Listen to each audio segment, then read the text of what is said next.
climate change impacts, risks, vulnerabilities in the agriculture sector.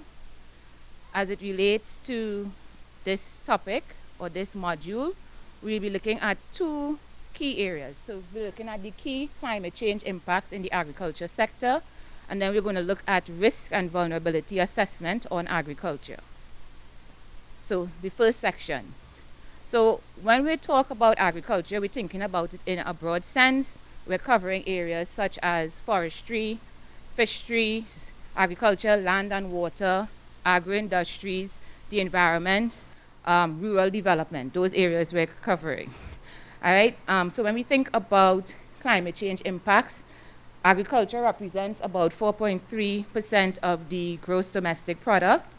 It also provides a living to 75% of the global share of the poor rural population. We also know that the agriculture sector is highly susceptible to climate change, and it poses a significant risk to food security. And we'll go into that a bit more. If we continue, some of the impacts on agricultural productivity, we think about altered precipitation patterns, increased frequency of extreme weather events, changes in pest and disease dynamics, and reduced water availability.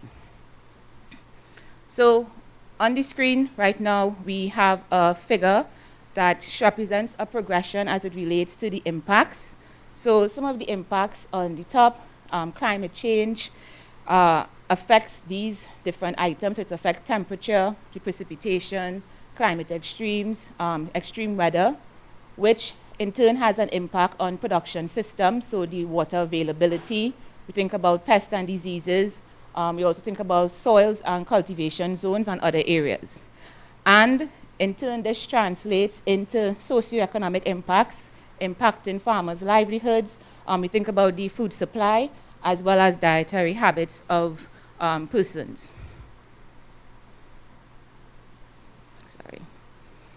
So when we think about climate change, we know that the impacts vary across the regions and across systems. Major crops such as wheat, rice, and maize are particularly vulnerable. There are reduced agricultural productivity, and crop failures threaten global food security, and especially vulnerable people who are already struggling and have inequalities and difficulty accessing resources. They will be the most affected. We also think about smallholder farmers and rural communities. They will bear the brunt of the climate impacts that we expect. So looking at the figure, these are some of the key impacts that we're going to look at. So there are 6 altogether. So we're going to cover each of them a bit in detail. So limited freshwater availability, impacts on crop health, pressures on aquaculture and fisheries, challenges for livestock, impacts on biodiversity loss, and economic and social consequences. All right, so looking at these specific impacts, in terms of impacts on crop health, increased temperatures and erratic precipitation patterns would lead to scarcer water resources, exacerbating heat and water stress for crops. We think about climate change will also exacerbate soil degradation through erosion, salinization, and nutrient depletion. And then it would also alter the distribution and competitiveness of weed species. And all of these would have impacts for food security, stability, and rural livelihoods. Continuing with the impacts, there would be differences between low and high latitudes, may increase inequalities between developed and developing countries. So for areas like Trinidad and Tobago, it's expected that it will have negative impacts on wheat, rice, and maize. In Trinidad and Tobago, higher CO2 emissions could potentially increase issues related to productivity for these different items. However, the combined effects could also have, as of increased temperature and reduced precipitation, generally would expect it to have a negative impact. So while it might be increases in productivities for those items, the idea is that it may have negative impacts also.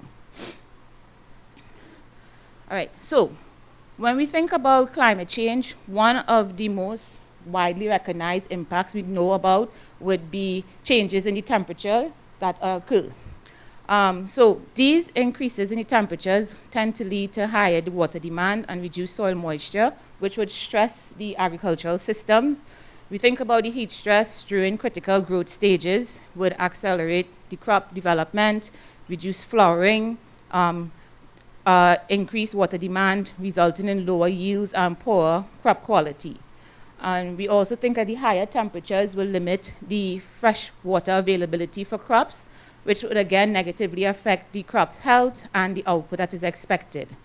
When we think about the projections that have been made, while there have been variations, the models tend to recognize or state that under the scenarios, the crop yields would have reductions as follows. So if you think about rice, there's be reductions about 20 to 30%, soybean 30 to 60%, and then maize 20 to 45%. All right, so moving on to freshwater availability. As it relates to the impacts of climate change, it can lead to a number of impacts in terms of uncertainties about what water that is available, or as well as limits in terms of the availability of the water, which would lead to crises. So what we find, some of the impacts, and they are shown in the image as well, this might be a little challenging to see. It might alter the water cycle, so it may affect the precipitation, runoff, groundwater recharge rates. There might be altered precipitation patterns, increased evaporation, reduced soil moisture that are essential for the plant growth and for agricultural needs. We also think about rising sea levels, which would cause saltwater intrusion into the groundwater, which also would damage the crop viability and impact agricultural productivity. So the figure shows a number of areas that are impacted. I just highlighted some of the key ones for easy information.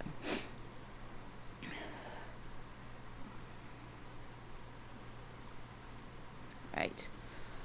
So when we think about continued freshwater availability, the climate change impacts would impact precipitation patterns. So you'll have changes in timing and the amount of rainfall, which could lead to droughts, which would reduce the water that is available, whether it's for irrigation or for crop growth. And for crop growth, it will also be associated with intense rainfalls, can cause soil erosion, in nutrient runoff.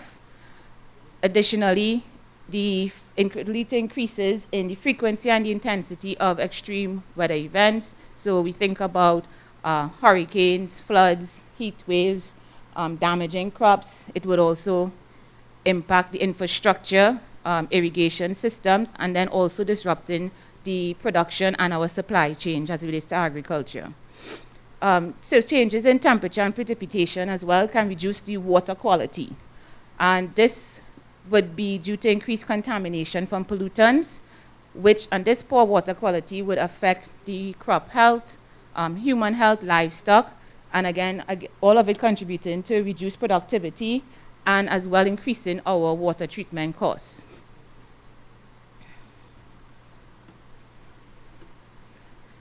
Right, so moving on to the next impact, we think about the impact on crop health. Climate change tends to create conditions that are suitable for enhancing pest intensity, the distribution, the geographical range. It is estimated that annually about 20 to 40% of agricultural produce is lost to pests. The pests would destabilize the systems, reducing the yields and the nutritive value of the food. Additionally, they'll be continuously evolving, increasing infection rates, resistance, and that also complicates management efforts to deal with the issue. Additionally, those increased pests lead to higher pesticide usage, which are risks for human health and the environment, and the figure estimates about 4 million tons are used annually. So overall, similar to the previous impacts, this is going to, in the long term, threaten the food production system negatively. So, next impact, aquaculture and fisheries. If aquaculture and fisheries are key activities for food security, it's also a livelihood for a number of people. And these activities, if negatively impacted, could affect especially small-scale fishers.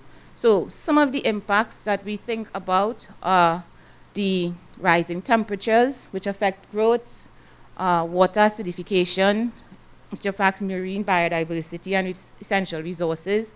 Think about changes in precipitation, which alters the availability and the quality of the water that persons have access to. And then we think about the extreme weather events, which destroys aquaculture infrastructure and marine habitats.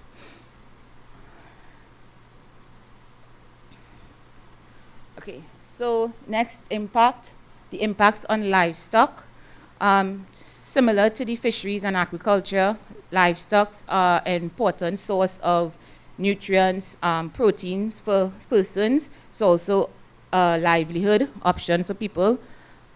When we think some of the key impacts, we think about heat stress, which would reduce feed intake and lower growth rates. We think about water scarcity. We think about the spread of diseases, food production, so impacts on essential food crops like feed crops like corn and soybean, changes in forage availability, so the altered precipitation and extreme weather affects forage quality and availability. There's the increased mortality, so heat waves, storms, floods cause direct and indirect livestock mortality. And then we think about the economic impacts on farmers, their businesses, and their rural communities. So a number of impacts highlighted. In terms of biodiversity, we know that the climate change impacts poses a threat to the biodiversity within food production systems, and they are crucial for maintaining stable, healthy and stable agricultural ecosystems. Some of the impacts would be, when we think about crop genetic diversity and soil biodiversity, they contribute to maintaining production and nutritional diversity, while promoting sustainable agricultural practices. The benefits of biodiversity extend to pest control, nutrient cycle, carbon sequestration, pollination, and maintaining ecosystem health. And all of these things are essential for agricultural productivity and resilience.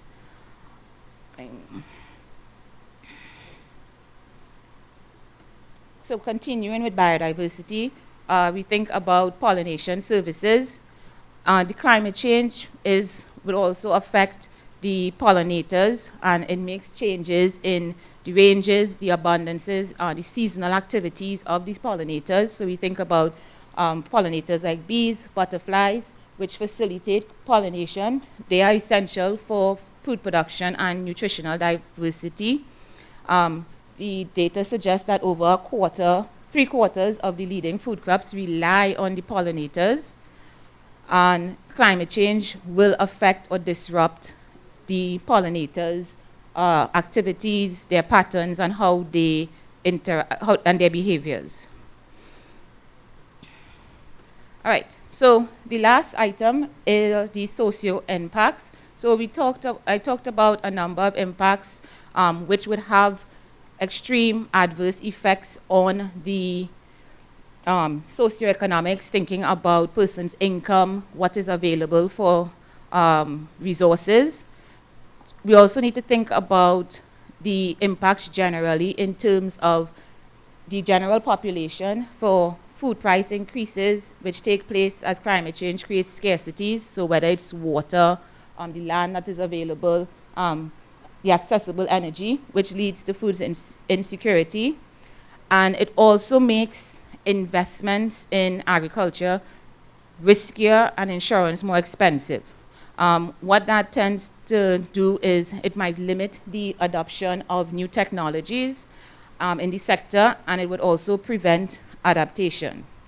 Generally, like I said, vulnerable communities will be highly affected, as they would have having the limited means to face the added costs, and then increasing their marginalization. So, to wrap up the first section of this item, as it relates to Trinidad, some observed and projected impacts in Trinidad and Tobago. Some of the impacts are the higher temperatures will cause soil aridity, lead to proliferation of pests and diseases, and put pressure on water resources and water irrigation. Think about sea level rise, which will cause inundation. The combined impact, based on what we talked about in the previous slides, is going to be generally low agricultural yields, decrease in food production, and negatively impacting our food security. In terms of where Trinidad and Tobago is vulnerable, the greater vulnerability exists in the central to southern parts of Trinidad as compared to the northern Trinidad and Tobago. Especially when we think about southern coastal farming communities, they are especially at risk, as well as some of our vulnerability in areas of high dependence on water resources, whether it's for livestock, irrigation, or aquaculture. And then another area, lastly, is our low adaptive capacity because of limited cultivation for drought-resistant crops, particularly in Tobago. So that is the end of the first section. I will transfer over to my colleague, Ms. Prout, and she will continue.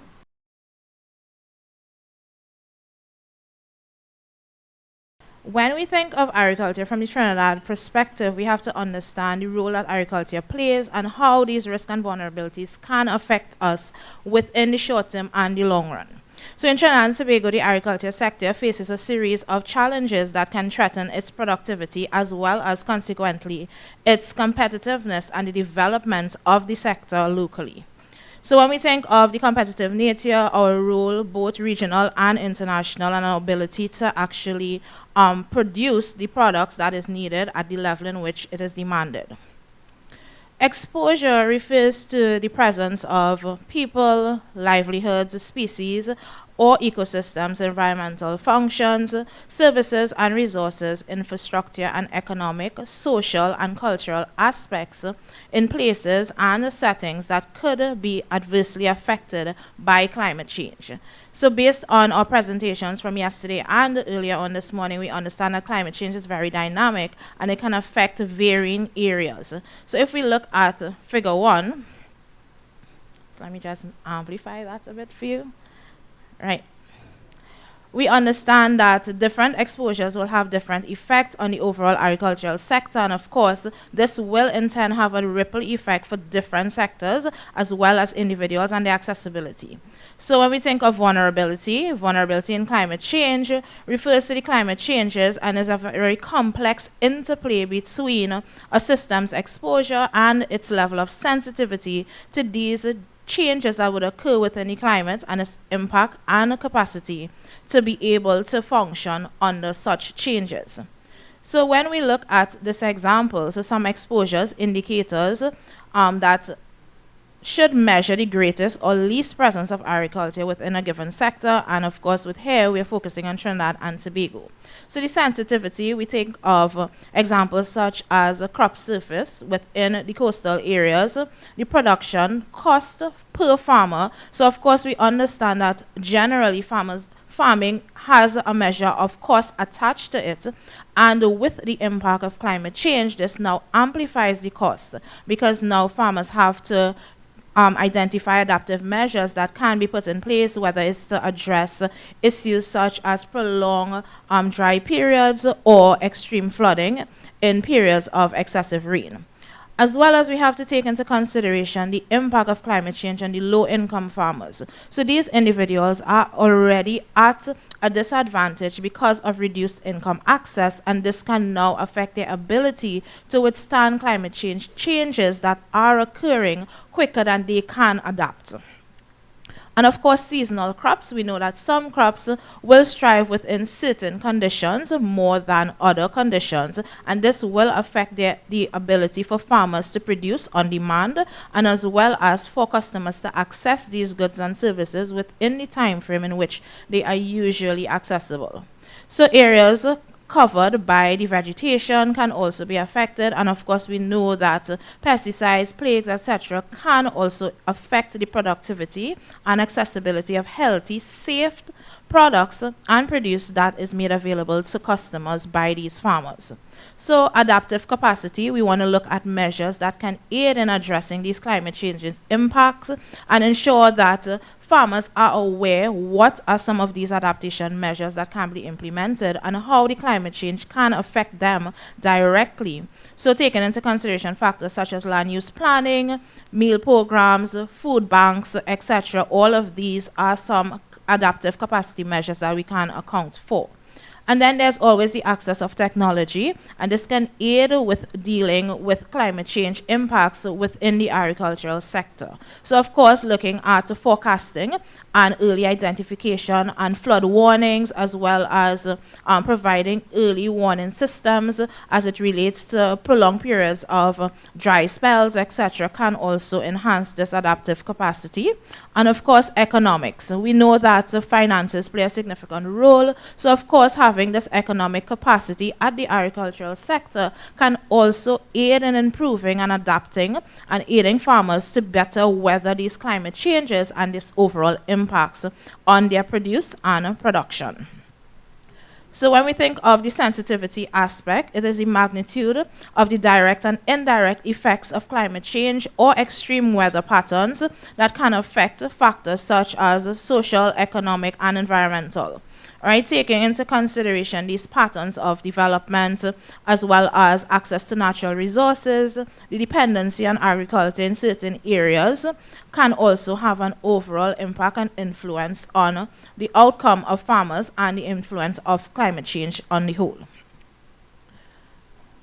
So we're going to evaluate some exposure indicators. So here I have 5 exposure indicators that are identified, and of course this is just the focus for Trinidad and Tobago. So the percentage of agricultural area under crop cultivation. This is important because of course this is directly linked to the level of productivity that we can provide and that the farmers can ensure that they're meeting needs and demands. The agricultural sector workers. So we can have the resources but not have the workers. So we want to ensure that we have the agricultural sector workers. So these are also indicators that we have to pay very close attention to and evaluate and monitor to ensure that we're able to meet demand and needs. The percentage of the country's total surface area that is occupied by aquaculture and inland fisheries. This again is very important for the agricultural sector on a wider scale. Right, access to arable land and the total area of the country, how much of this area is classified as arable. And that's important because, of course, again, it's directly linked to our level of productivity. And, of course, the changes with that accompany climate change can have an overall impact on these areas and factors. And lastly, the percentage of agricultural land in the country.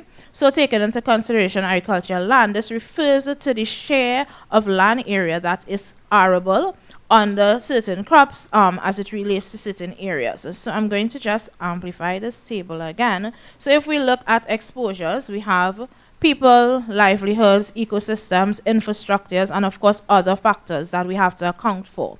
So what are some of the results? Changes in temperatures, precipitation, sea level rises, all can significantly impact our farmers at different levels, and this impact can be high for the farmers, especially based on where they are located, the types of crops that they're producing, the quantities in which they're producing, and how they are producing these crops, as well as their financial stability and status. So looking at some sensitivity indicators, we want to focus on areas such as the percentage of total crop surface that is located near to or in coastal zones, because of course changes in sea levels and as well can have an impact on the farmers. The country's workers within the sector that are employed right at the low income bracket, because of the fact that finances is significantly linked, we want to account for this because we want to ensure that we can provide some form of financial assistance for persons that may fall within this bracket so that they can put adaptive measures in place to help with the managing of the changes that might occur, whether it's flooding or extreme dry periods, etc. Percentage of low quality cropland as a percentage of the total cropland is also very important. When we look at the cross-sectional indicators, right, we also want to look at accessible drinking water and how much is available at a given point in time, food security and livelihood vulnerabilities, especially taking into consideration the impact that these would have, that climate change would have on these factors, groundwater, as well as proliferation and pests and diseases, as my colleague would have mentioned before. All of these are key factors that affect our agriculture sector locally and can have an overall impact on our farming and how we are able to weather these changes that are occurring. So focusing a little bit more on the adaptive capacity areas or indicators, we also want to look at what are some of the results. So in the previous slide, we saw that some of the results were of high capacities, and these can also be based on the sensitivity, adaptive capacity, and vulnerability. It can range between low, high, or medium. So rising temperatures, medium sensitivity, but high adaptive capacity, vulnerability is low. We also look at the precipitation, low sensitivity, high adaptive capacity, and a low vulnerability. And lastly, sea level rises, medium sensitivity, high adaptive capacity, and low vulnerability.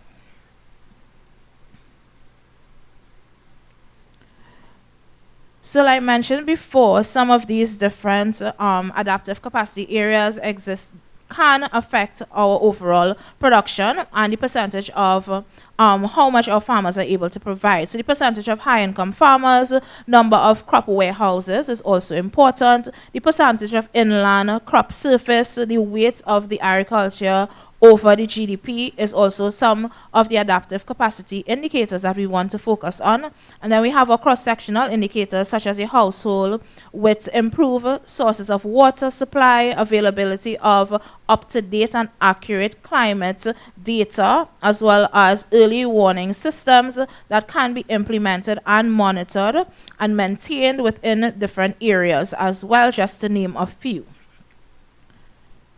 So in summary, climate change has an important impact on the overall agricultural sector.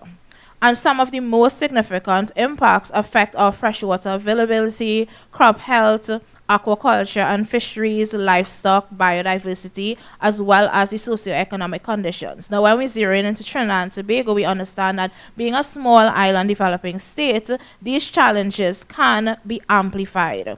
So increases in the temperature, sea level rises, increase in pests and diseases, prolonged periods of dry seasons or drought, flooding, bushfires or wildfires can have impacts on the agricultural sector and the productivity of our farmers. The combined impact of low agricultural yields and decrease in the food production can negatively impact our overall food security, both locally and externally. And coastal and low-lying areas will be most affected by sea level rise and storm surges. There's a greater vulnerability within the central and southern Trinidad compared to the northern parts of Trinidad, and the low adaptive capacity due to limited cultivation of drought-resistant crop variants or varies, right, particularly in Tobago.